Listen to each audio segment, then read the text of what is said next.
몸의 언어를 무조건 체크하셔야 됩니다. 고객이 자꾸 비싸다고 말해요. 자기 방어 기체로 나오는 게 비싸다는 말이거든요. 내가 더 위에 있다라는 그 자신감을 갖고 생각해보고 올게요. 생각 좀 해볼게요. 남편이랑 상의 좀 해볼게요. 이런 경우는 내가 이제 어느 정도 브랜드가 됐어요. 그럼 결국에는 이제 만나야 뭔가 또 이루어지는 게 또 영업이잖아요. 고객을 만났을 때는 이렇게 말해야 된다. 이런 말은 하지 마라. 이런 것들이 있을까요? 일단 고객을 만났을 때 몸의 언어를 무조건 체크하셔야 됩니다. 제 책에 나와 있는 내용인데 연구 결과에 의하면 사실 사람은 5%의 언어와 95%의 비언어로 대화한다고 하거든요. 예를 들면 내가 아무리 멋있는 말을 해도 거적대기 입고 있고 머리 안 감고 눈 꼽긴 상태에서 어떤 말을 하든 고객은 아무리 전문성 있는 말이라도 안 듣거든요. 뻔한 얘기지만 거울을 보고 외모를 가꿨으면 좋겠어요. 무조건 명품을 사라 이게 아니라 내 몸에 맞춰 있고 자주 세탁하고 내 몸에서 냄새가 안 나나 이런 걸 좀 체크했으면 좋겠어요. 일단 본인 이미지 메이킹을 해야 되는구나. 제일 먼저 기본기니까. 그래서 이런 비언어적인 것들을 무조건 저는 한 번 더 점검하셨으면 좋겠습니다. 그리고 막 이런 거 있잖아요. 영업사원들이 제일 어려워하는 거. 고객이 자꾸 비싸다고 말해요. 그 부분은 굉장히 쉬운 부분인 게 비싸다라는 건 사고 싶은데 비싸다는 거잖아요. 진짜 사기 싫은 사람은 비싸다는 말도 안 해요. 다음에 올게요 이러죠. 비싸다라는 말은 저 사고 싶은데 프로모션 좀 더 말해줘요. 자기 방어 기체로 나오는 게 비싸다는 말이거든요. 그럼 그때는 내가 더 위에 있다라는 그 자신감을 갖고 프로모션을 말하면 됩니다.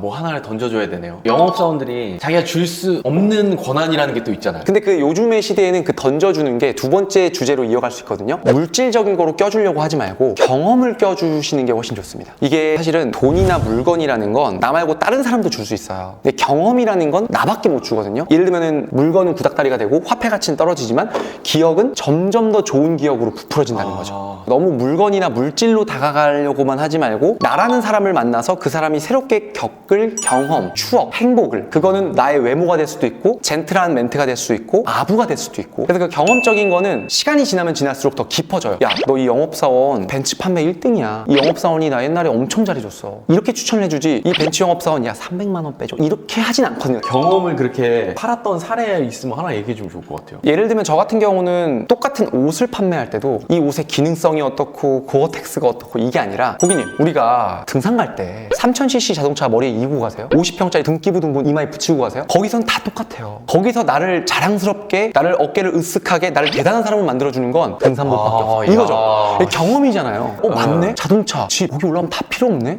저 고어텍스 옷은 되게 비싸지만 저거 입고 가면 모임에서 뭔가 되게 으쓱대고 그 브랜드가 막 빛나고 상상하게 만들어주는 거구나 경험이라는 거는. 그러면 또 이런 꿀팁 멘트 같은 거 있으면은 하나 더. 고객이 생각해보고 올게요 이래. 남편이랑 상의 좀 해볼게요. 이런 경우는 사실은 많은 분들이 생각해보고 올게요. 네 가세요 이렇게 해버리거든요. 근데 그때는 스킨십을 하면 돼요. 요즘 같은 시대에 스킨십 잘못하면 큰일 나잖아요. 큰일 나죠. 제가 만든 용어인데 세컨 스킨십을 하면 됩니다. 그게 무슨 말이냐면 대한민국 사람은 정과 정으로 이어졌기 때문에 나의 물건이 어떤 게 됐던지 간에 상대방이 만지면 아유 그래도 이렇게 도와줬는데 그게 단순한 명함보다는 사탕보다는 사람이 늘 갖고 있을 수 있는 차량용 방향제라든지 물통에다가 나만의 메시지를 붙이는 스티커라든지 물건을 너무 크지 않은 선에서 주는 게 되게 좋아요. 뭐 현대자동차 누구누구 차량 써있으면 절대 그쵸. 안 낍니다. 안 그건 안 보이는 데 끼죠. 해놔야 돼요. 어차피 프로모션이나 줄 수 있는 돈은 다 똑같아요. 근데 그 안에서 특별한 사람이 되는 거죠.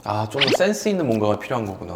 다음에 알아보고 올게요 라는 사람한테 억지 부릴 필요도 없고 너무 세게 잡을 필요도 없고 적당하게 선을 유지하는 방법이 있습니다. 우리나라 사람들 심리가 내가 이걸 사라 했어. 그러면은 진짜 이게 마음에 안 들었을 수도 있고 뭐 여러 가지 이유 때문에 안 살 수 있잖아요. 근데 이거를 나에 대한 거절이라고 생각한다는 거죠. 우리나라 사람들이 제품과 나를 동일시한대요. 그래서 거절도 두려워한다 하더라고요. 거절이라는 게 내가 파는 제품을 거절한 건데 나에 대한 거절이라고 받아들이는 거예요. 그래서 우리나라 사람들이 거절도 잘 못하고 권유도 잘 못하고.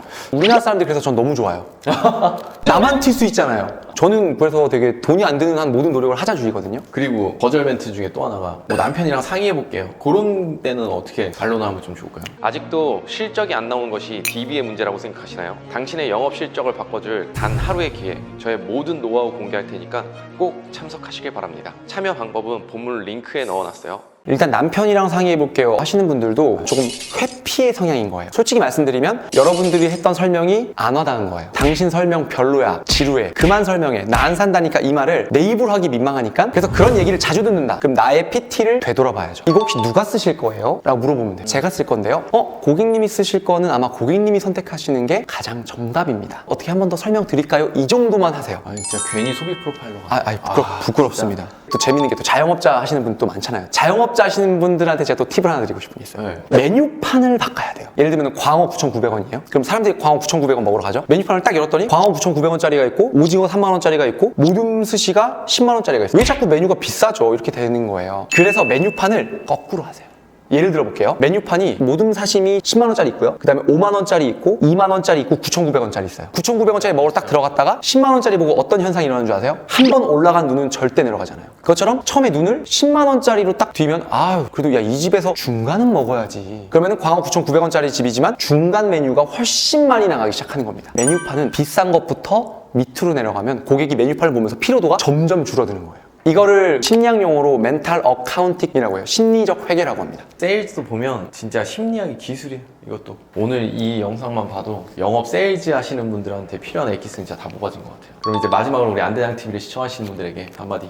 제가 예전에 보험 영업을 할 때 제 자신을 되게 하찮게 생각했어요. 나는 대기업에 들어가지 못했으니까 정규직에 들어가지 못했으니까 영업을 하는 거야. 그래서 사람들한테 고개를 숙이고 있는 거야. 나 스스로를 되게 낮췄거든요. 나 스스로 나를 사랑해주지 않으니까 고객도 저를 무시하기 시작하고 저를 낮은 사람으로 대하더라고요. 근데 어느 순간 나 자신이 나를 사랑해주기 시작을 하고 나를 꾸미기 시작을 하고 나 자신을 브랜드화를 시키다 보니까 똑같은 영업사원인데도 김민성이라는 사람을 되게 좋게 봐주더라고요. 그래서 제가 만든 이 지금 당장 포르쉐를 타라라는 책은 큰 돈 들이지 않고 큰 노력 들이지 않고 사람들에게 나를 브랜드화를 하고 똑같은 노력을 해도 더 마음 깊숙이 다가갈 수 있는 그런 사람 사용 설명서라고 보시면 좋을 것 같아요. 나를 능력 있게 꾸미고 나를 되게 좋은 사람으로 만들며 상대방에게 좋은 사람으로 기억되는 방법이 있는 책이라고 봐주시면 좋을 것 같습니다. 아 너무 좋은 책인데. 자 그럼 우리 오늘 영상은 여기까지만 하고 마치도록 하겠습니다. 안대장 TV랑 소비 프로파일러 많이 사랑해주세요.